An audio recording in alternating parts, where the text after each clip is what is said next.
সিলেটের সরকারি প্রাথমিক বিদ্যালয়ে ওয়াশ ব্লক নির্মাণ প্রকল্প শেষ না করে বিল তুলে নিয়েছেন ঠিকাদার। জনস্বাস্থ্য প্রকৌশলী ও ঠিকাদারের যোগসাজশে কাজই হয়নি এমন বিদ্যালয়ে অগ্রগতি দেখানো হয়েছে ৬০ থেকে ৮৫ ভাগ।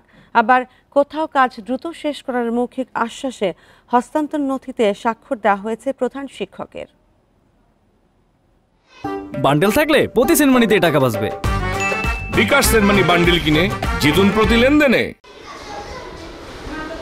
সিলেট ওসমানী নগরের পাটুলিপাড়া সরকারি প্রাথমিক বিদ্যালয়ে এখনও ওয়াশ ব্লক নির্মাণ শুরু হয়নি, কিন্তু অগ্রগতি ৮৫ ভাগ দেখিয়ে বিল তুলে নিয়েছেন ঠিকাদার। করণশী সরকারি প্রাথমিক বিদ্যালয়ে দ্রুত কাজ শেষ করার মৌখিক আশ্বাসে হস্তান্তর নথিতে স্বাক্ষর নেওয়া হয়েছে প্রধান শিক্ষকের।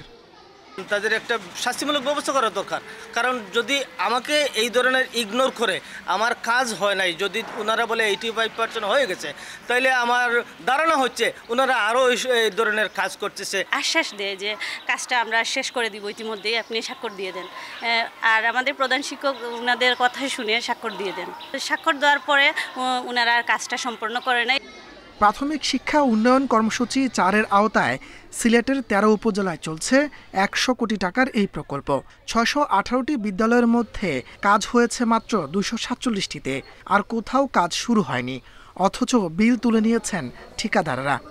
২০২৩ সালে ওয়াশ ব্লকটা শুরু হয়েছে, এখন পর্যন্ত কাজের কোনো সমাপ্তি হয় নাই। শেষ হয়ে যাবে করে দিব ওরকম বলছে আমারে।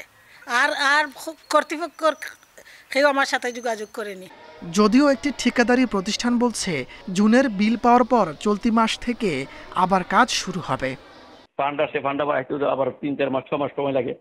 এরা হয়তো ৫-৭ লাখ টাকা বেশি অতিরিক্ত নিচে লাগাইতে বা রাখতে, এটা আবার কাজ তো জমা, কাজ তো বন্ধ হয় নাই বা বন্ধ হবে না। এসব বিষয় জানতে জনস্বাস্থ্য প্রকৌশল অধিদপ্তর কর্মকর্তাদের কার্যালয়ে বারবার গিয়েও পাওয়া যায়নি কাউকে। তবে জেলা প্রশাসক জানিয়েছেন অনিয়মের তদন্ত করে ব্যবস্থা নেওয়ার কথা।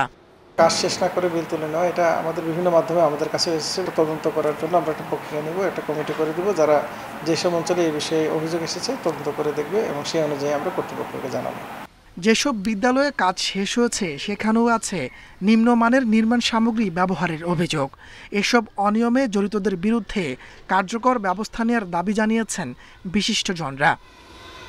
Independent news.